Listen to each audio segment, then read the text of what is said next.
Hello guys, स्वागत है आप लोगों का 10,000 वर्ड की एक और नई वीडियो में। जैसा कि हम लोगों ने लास्ट एपिसोड में देखा था, लिन फेंग मदर की एनर्जी को पाने के लिए अपने साथियों के साथ स्पिरिचुअल रियलम के बॉर्डर पे पहुंच चुका था, जहां पे आने के बाद जब लिन फेंग अपनी डिवाइन आईसाइट एनर्जी का इस्तेमाल करते हुए आसपास के एरिया को स्कैन करता है तो उसे वहां पे जाने को मिलता है कि वहां पे तो ऑलरेडी मदर की एनर्जी को पाने के लिए काफी सारे कल्टिवेटर मास्टर्स आ चुके हैं, जो कि सभी वहां पे छुपे हुए थे। कोई भी किसी को दूसरे मास्टर के सामने शो नहीं करना चाहता था, इसलिए लिन फेंग भी वहां पे अपने ड्रैगन प्रिजन हॉल को एक्टिवेट करते हुए अपने साथियों को लेकर उसके अंदर चला जाता है। और जब तक मदर की एनर्जी अपीयर नहीं होती, वो अपने सिस्कैनिंग के साथ मिलकर वहीं पे कल्टीवेट करने का डिसाइड करता है। जबकि एपिसोड के एंड में हम लोगों को जानने को मिला था कि लिन फेंग एक साथ साथ दो बच्चों का बाप बनने वाला था, और यहीं से हमारे अगले एपिसोड की शुरुआत होती है। तो इस एपिसोड की शुरुआत में किम क्यू की मदर इन लॉ उसे वहाँ पे तसल्ली देते हुए कहती है, तुम चिंता मत करो, लिन फेंग को कुछ भी नहीं होगा। और तुम खुद ही सोचो, इस पूरे यूनिवर्स में कितने ऐसे कल्टीवेटर्स होंगे जो कि एम्परर डोंग जी के बेटे के साथ पंगा लेने की कोशिश करेंगे। और अब तक तो लिन फेंग खुद भी काफी ज्यादा ताकतवर बन चुका होगा, तो मुझे नहीं लगता तुम्हें उसको लेकर घबराने की कोई भी जरूरत है। और वैसे भी अभी तुम्हें सारी बातों को छोड़कर सिर्फ और सिर्फ अपनी प्रेगनेंसी के ऊपर ध्यान देना चाहिए। मैं चाहती हूँ कि तुम मिंग टियान की ही तरह एक और टैलेंटेड बच्चे को जन्म दो। वाकई मिंग टियान को जन्म देकर तुमने हमारी जोली को खुशियों से भर दिया है। ऐसा कमाल का और टैलेंटेड बच्चा आज तक मैंने अपनी लाइफ में कभी नहीं देखा, जो कि सिर्फ कुछ ही सालों के अंदर अंदर ट्रू कोड रियल में ब्रेक थ्रू कर चुका है। अभी वो दोनों वहाँ पे इसी तरह से आपस में बातें कर ही रहे थे कि तभी मिंग टियान अपनी दोनों बहनों के साथ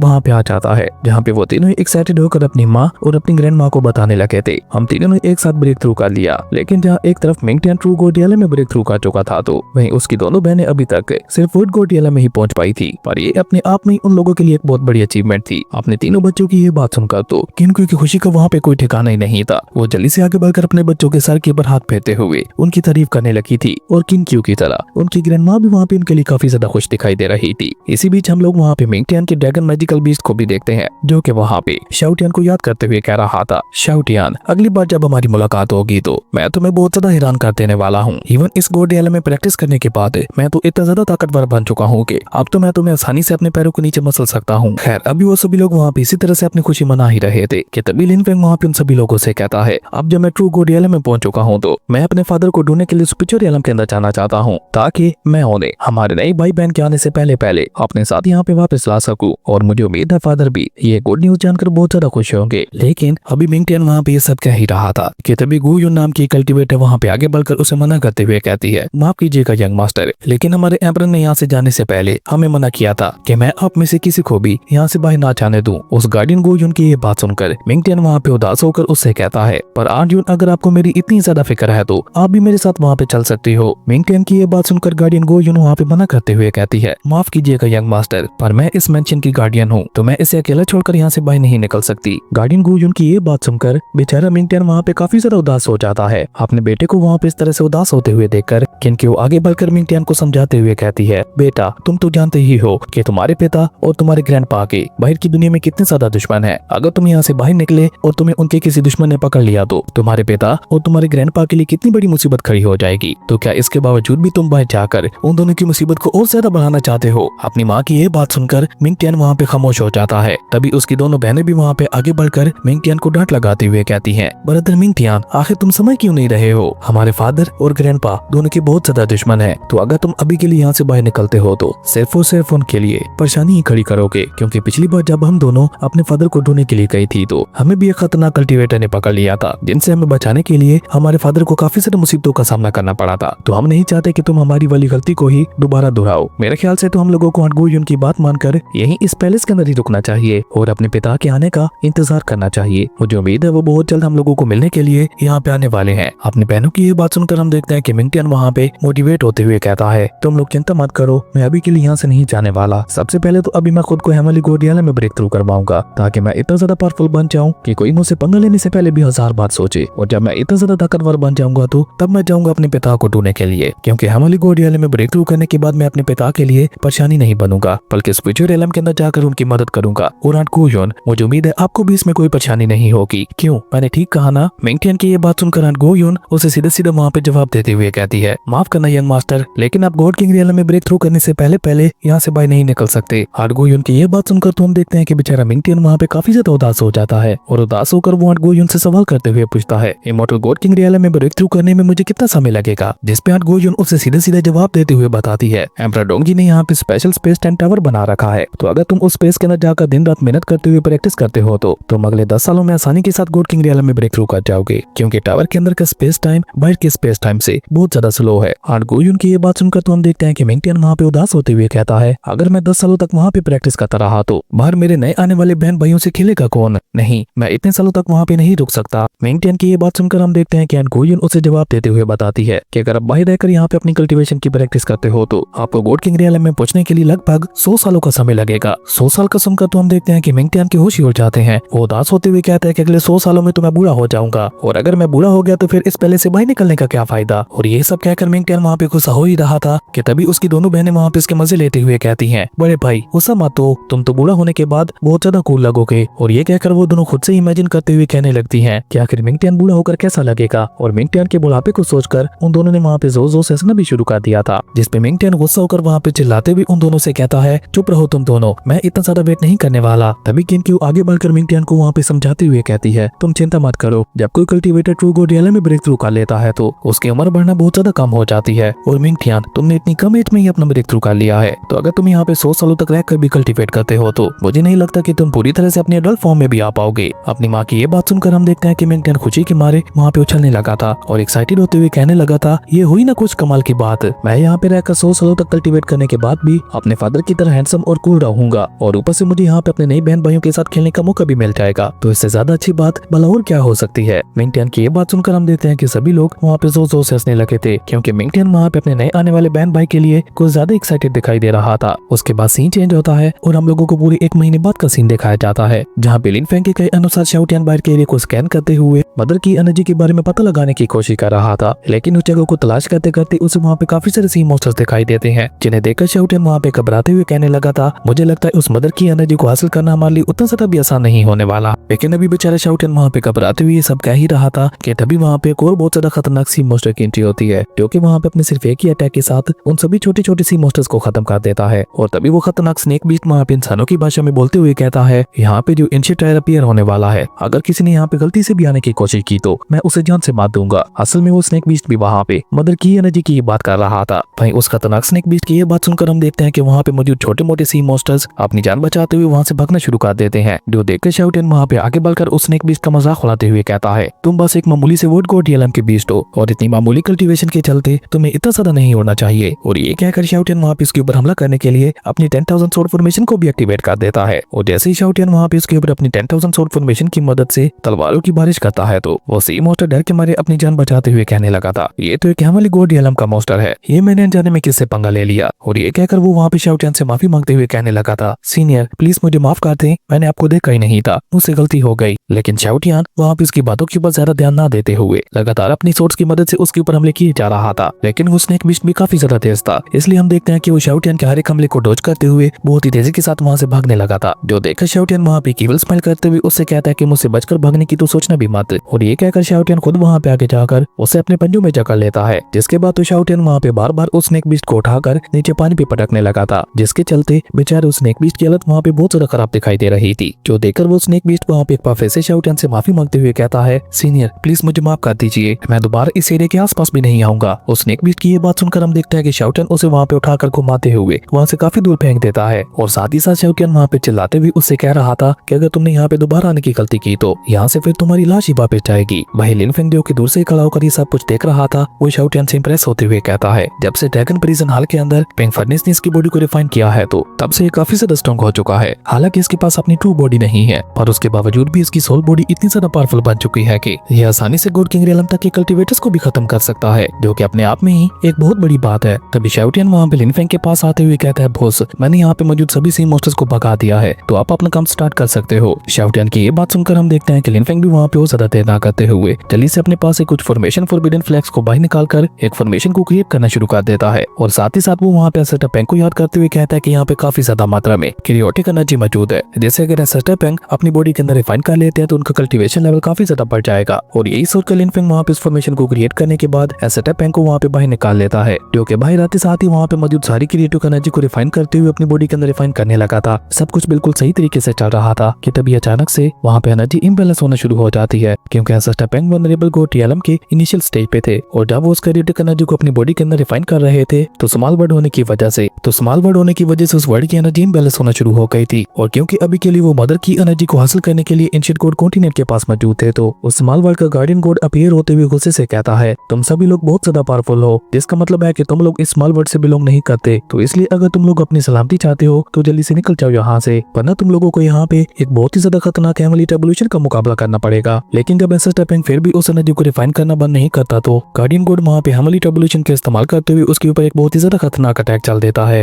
पर एंसेस्टर पेंग जो कि पहले से ही बहुत ज्यादा पावरफुल था, वो वहाँ पे अपने सिर्फ एक ही अटैक के साथ उस हेवनली रेवोल्यूशन को डिस्ट्रॉय कर देता है, जो देखकर गार्डियन गोड को भी वहाँ पे एहसास हो चुका था कि वो गलत जगह पे पंगा ले रहा है। इसलिए वो जल्दी से वहाँ से भाग जाता है, जो देखकर शाओटियन वहाँ पे एंसेस्टर पेंग की तारीफ करते हुए कहता है, एंसेस्टर पेंग आपने तो कमाल ही कर दिया, आज तक मैंने किसी भी वर्ल्ड के गार्डियन गोड को इस तरह से दम दिखाकर भागते हुए कभी नहीं देखा, आप वाकई ऑसम हो। लेकिन तभी थंडर ड्रैगन लिन फेंग को सुधार करते हुए कहता है, लिन फेंग तुमने अनजाने में ही एक स्मॉल वर्ल्ड के गार्डियन गोड को घायल कर दिया है, तो अब उसका बदला लेने के लिए सुप्रीम गार्डियन गोड कभी भी यहाँ पे आ सकता है। तो इसलिए जितना जल्दी हो सके भाग जाओ यहाँ से, क्योंकि सुप्रीम गार्डियन गोड इतने ज्यादा पावरफुल होते हैं कि वो अपने सिर्फ एक ही अटैक के साथ तुम्हारी सोल तक को डिस्ट्रॉय कर सकते हैं। तो इसलिए मेरी मानो तो जितना जल्दी हो सके भाग जाओ यहाँ से। लेकिन अभी थंडर ड्रैगन लिन फेंग को वहाँ पे ये सब कुछ बता ही रहा था कि तभी वहाँ पे एक space time crack portal open होता है, जिसके साथ ही वहाँ पे लिन फेंग और उसके साथियों के ऊपर एरोस की बरसात होने लगती है, जो देखकर जैसे एंसेस्टर पेंग वहाँ पे आगे बढ़कर उस खतरनाक अटैक का मुकाबला करने की कोशिश करता है, तो वो अटैक ना सिर्फ वहाँ पे उसके बैरियर को डिस्ट्रॉय कर देता है, बल्कि उसी के साथ साथ उसने वहाँ पे एंसेस्टर पेंग को भी काफी बुरी तरह से घायल कर दिया था। जिसके साथ ही वहाँ पे सुप्रीम गार्डियन गोड की एंट्री होती है, जो कि आते साथ ही वहाँ पे अपनी आंखें खोलकर एंसेस्टर पेंग की तरफ देखते हुए कहता है, वनरेबल गोड तुम्हारी हिम्मत कैसे हुई एक छोटे से स्मॉल वर्ल्ड के अंदर आने की। जबकि सुप्रीम गार्डियन गोड को वहाँ पे आते हुए देखकर तो शाओटियन के होश ही उड़ चुके थे और वो जल्दी से अपनी जान बचाने के लिए लिन फेंग के सोल सीरियलम के अंदर जाके छुप जाता है, जो देखकर लिन फेंग भी वहाँ पे घबराते हुए कहता है कि मुझे जितना जल्दी हो सके यहाँ से निकलना होगा। और ये कहकर लिन फेंग भी जल्दी से वहाँ पे एक वर्ल्ड गेट पोर्टल को ओपन कर चुका था। जबकि सामने की तरफ हम देखते हैं कि एंसेस्टर पेंग तो वहाँ पे सुप्रीम गार्डियन गोड का मुकाबला करने के लिए तैयार हो चुका था, जो देखकर सुप्रीम गार्डियन गोड भी वहाँ पे कैरो को तैयार करते हुए उसे सीधा एंसेस्टर पेंग के ऊपर एक बहुत ही ज्यादा खतरनाक अटैक चल चुके थे, जो कि जैसे ही जाकर एंसेस्टर पेंग के साथ टकराता है तो हम देखते हैं कि एंसेस्टर पेंग वहाँ पे सैरो के साथ ही पीछे की तरफ खिसकने लगा था, जिसके चलते एंसेस्टर पेंग की हालत वहाँ पे और भी ज्यादा खराब होने लगी थी। जो देखकर लिन फेंग जल्दी से वहाँ पे अपने स्पिरिचुअल हैंड का इस्तेमाल करते हुए एंसेस्टर पेंग को पकड़कर अपनी तरफ खींचते हुए उसे लेकर वहाँ पे सीधा वॉइड गेट पोर्टल के अंदर चला गया था, जिन्हें वहाँ पे इस तरह से भागते हुए देखकर गार्डियन गोड उन्हें वहाँ पे धमकी देते हुए कहता है, अगर तुम लोग मुझे यहाँ पे कहीं आसपास भी देखे तो मैं तुम लोगों को कोई वार्निंग दिए बगैर ही खत्म कर दूंगा। और ये कहकर सुप्रीम गार्डियन गोड वहाँ पे चारों तरफ अपनी खतरनाक एनर्जी फैला देते हैं, जिसके बाद वो भी वहाँ से चले जाते हैं। वहीं दूसरी तरफ हम लिन फेंग को देखते हैं, जो एंसेस्टर पेंग को लेकर दिल्ली से अपनी डिक्रेशन ऑफ जेटिस के अंदर जाके छुप गया था, जहाँ पे एंसेस्टर पेंग की हालत बहुत ज्यादा खराब दिखाई दे रही थी। ये देखकर शाओटियन वहाँ पे एंसेस्टर पेंग के पास जाकर उनसे सवाल करते हुए पूछते हैं, एंसेस्टर पेंग आप तो एक सेलेस्टियल बीइंग हो ना, तो फिर आप एक सुप्रीम गार्डियन गोड से कैसे हार गए? इवन एक सेलेस्टियल बीइंग होने के बावजूद भी सुप्रीम गार्डियन गोड ने तो आपको इस तरह से पीटा जैसा आप उसके सामने कुछ भी नहीं हो। और सच कहूँ तो आपकी ऐसी हालत देखकर मुझे आपके ऊपर बहुत ही ज्यादा हंसी आ रही है। वहीं शाओटियन को इस तरह से अपना मजाक उड़ाते हुए देखकर एंसेस्टर पेंग को भी वहाँ पे उसके ऊपर काफी ज्यादा गुस्सा आने लगा था, इसलिए वो वहाँ पे गुस्से से अपने पिंक फर्नेस का इस्तेमाल करके शाओटियन को वहाँ पे उस पिंक फर्नेस के अंदर ट्रैप करते हुए उससे कहते हैं, मेरे इस बेवकूफ और घटिया डिसेंडेंट को 1 घंटे तक और बंद करो ताकि इसके कल ठिकाने आ जाए और इसे पता चल सके कि अपने एंसेस्टर के साथ किस तरह से बात करते हैं। जो देखकर तो शाओटियन वहाँ पे अपने एंसेस्टर से माफिया मांगते हुए कहने लगा था, प्लीज एंसेस्टर एक बार मुझे माफ कर दीजिए, मैं दोबारा ऐसी गलती कभी नहीं करूंगा। लेकिन एंसेस्टर पेंग तो वहाँ पे उसकी बातों को पूरी तरह से इग्नोर कर देते हैं। वहीं लिन फेंग स्माइल करते हुए कहता है कि अगर सच कहूँ तो ये हमारे लिए बुरी खबर नहीं है कि सुप्रीम गार्डियन गोड खुद यहाँ पे मौजूद है, उनके यहाँ पे होने की वजह से कोई भी डिवाइन रियलम का कल्टीवेटर यहाँ पे आने की हिम्मत भी नहीं करेगा, जिससे मदर की एनर्जी को पाने का रास्ता हमारे लिए और भी ज्यादा आसान हो जाएगा। लिन फेंग की ये बात सुनकर हम देखते हैं कि थंडर ड्रैगन भी वहाँ पे उसकी हाँ में हाँ मिलाते हुए कहते हैं कि तुम बिल्कुल ठीक कह रहे हो, पर अभी भी एक दिक्कत है। भले ही डिवाइन रियलम के पावरफुल कल्टीवेटर्स मदर की एनर्जी को पाने के लिए खुद यहाँ पे नहीं आ सकते, पर वो इतने ज्यादा पावरफुल ट्रायर को ऐसे ही अपने हाथों से नहीं जाने देने वाले, इसलिए वो मदर की एनर्जी को पाने के लिए जरूर से अपने डिसेंडेंट्स को यहाँ पे भेजेंगे। तो इसलिए अभी भी तुम्हें उन लोगों से सुधार रहना होगा। थंडर ड्रैगन की ये बात सुनकर हम देखते हैं कि लिन फेंग वहाँ पे उनका शुक्रिया अदा करते हुए कहता है, शुक्रिया सीनियर मुझे ये सब कुछ बताने के लिए। और ये कहकर लिन फेंग दोबारा से वहाँ पे एक वॉइड गेट पोर्टल को ओपन करते हुए दोबारा अपने पहली वाली जगह पे आ जाता है, जहाँ पे आते साथ ही लिन फेंग जल्दी से वहाँ पे अपने ड्रैगन प्रिजन हॉल को एक्टिवेट करते हुए उसके अंदर जाकर प्रिंसेस कैनी के साथ मिलकर वहाँ पे अपनी प्रैक्टिस करने लगा था। अब लिन फेंग को वहाँ पे बस इंतजार था तो मदर की एनर्जी के अपीयर होने का। वहीं लिन फेंग के वहाँ से जाते ही वहाँ पे गूचंग नाम के एक डार्क कल्टीवेटर की एंट्री होती है, जो कि असल में डार्क गोड का बेटा था और अपने साथियों के साथ मदर की एनर्जी को ही पाने के लिए वहाँ पे आया था। और वहाँ पे आते साथ ही गूचंग वहाँ पे अपने लोगों को आदेश देते हुए कहता है, जब तक मदर की एनर्जी यहाँ पे अपीयर नहीं होती तब तक तुम लोग यहाँ पे कुछ भी गड़बड़ करने के बारे में सोचना भी मत। जिसपे वो सभी लोग अपने यंग मास्टर को ग्रीट करते हुए कहते हैं, ओके यंग मास्टर जैसा आपका हो। लेकिन अभी वो लोग वहाँ पे इसी तरह से आपस में बातें कर ही रहे थे कि तभी वहाँ पे एक और वॉइड गेट पोर्टल ओपन होता है और उसके अंदर से डार्कनेस गोड का बेटा निकल कर बाहर आता है, जिसका नाम था लू यान, और आते साथ ही वो वहाँ पे अपने कॉम्पिटिटर्स के ऊपर अपना दबदबा दिखाने के लिए अपनी डार्कनेस एनर्जी को वहाँ पे अनलीश भी कर चुका था। लेकिन उसकी डार्कनेस एनर्जी वहाँ पे चारों तरफ फैल पाती उससे पहले वहाँ पे एक लाइट एनर्जी वहाँ पे बहुत ही तेजी के साथ आके गिरती है, जिसके साथ ही वहाँ पे एक और कल्टीवेटर्स के ग्रुप की एंट्री होती है, जिन्हें यंग मास्टर याओ नाम के कल्टीवेटर लीड कर रहा था, जो कि असल में फायरी इमोर्टल पैलेस के रूलर थे और यंग मास्टर याओ उनका बेटा था। इन तीनों ग्रुप्स की एंट्री के साथ ही हम देखते हैं कि वो तीनों वहाँ पे गुस्से से एक दूसरे के ग्रुप की तरफ ही देखने लगे थे। उनके देखने से ऐसा महसूस हो रहा था कि वो लोग वहाँ पे एक दूसरे को बिल्कुल भी पसंद नहीं करते, लेकिन अभी वो लोग वहाँ पे इसी तरह से गुस्से से एक दूसरे को घूर ही रहे थे कि तभी अचानक से वहाँ पे एनर्जी का एक और पिलर एक्टिवेट होता है, जिसके अंदर से पैरामोडियल एंसेस्टर ड्रैगन का डिसेंडेंट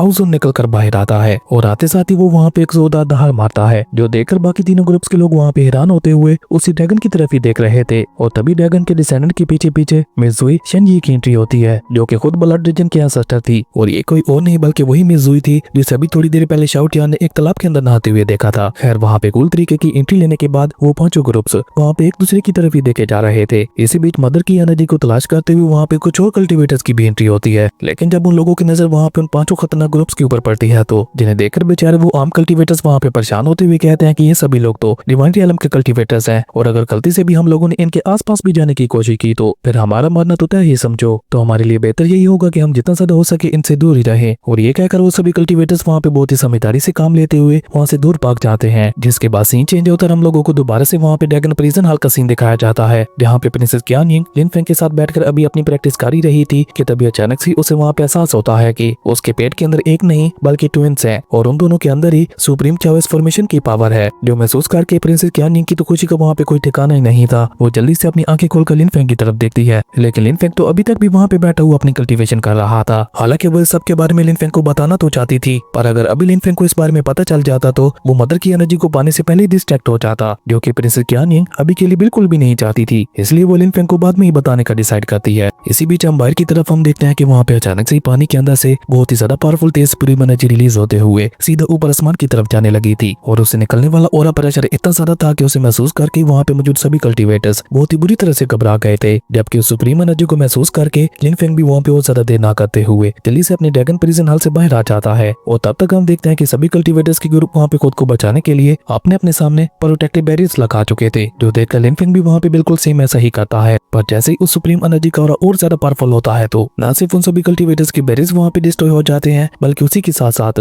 वो सभी लोग खुद भी वहाँ पे घायल होते हुए काफी पीछे जा चुके थे, सिवाय लिन फेंग को छोड़कर। हालांकि लिन फेंग का भी प्रोटेक्टिव बैरियर वहाँ पे डिस्ट्रॉय तो हो चुका था, पर वो खुद वहाँ पे अभी तक अपनी जगह पे स्टेबल खड़ा हुआ था। और इसी तरह देखते ही देखते वहाँ पे सब कुछ धीरे धीरे शांत होने लगा था। और जब पूरी तरह से वहाँ पे सब कुछ शांत हो जाता है तो शाओटियान भी वहाँ पे निकल कर बाहर आ जाता है, जो कि बाहर आते साथ ही वहाँ पे लिन फेंग से सवाल करते हुए पूछता है, मास्टर आखिर यहाँ पे सब क्या चल रहा है? जिस पे लिन फेंग वहाँ पे मदर की एनर्जी को देखकर कोर्ट रूम में जवाब देते हुए कहता है, समय आ गया है मदर की एनर्जी को हासिल करने का, और अभी अभी तुमने यहाँ पे जिस एनर्जी को महसूस किया था वो किसी और की नहीं बल्कि उसी मदर की एनर्जी थी जिसे हम लोग यहाँ पे हासिल करना चाहते हैं। आपने मास्टर लिन फेंग की ये बात सुनकर हम देखते हैं कि शाओटियान वहाँ पे काफी ज्यादा हैरान हो जाता है और उसकी हैरानगी के साथ ही हमारी ये कमाल का एपिसोड यहीं पे खत्म हो गया था। दोस्तों अगर आप लोगों को ये वीडियो अच्छी लगी तो लाइक करते हैं और अगर चैनल पे नए आए हो तो सब्सक्राइब करते जाना। तो मिलता है एक न्यू वीडियो में, तब तक के लिए बाय।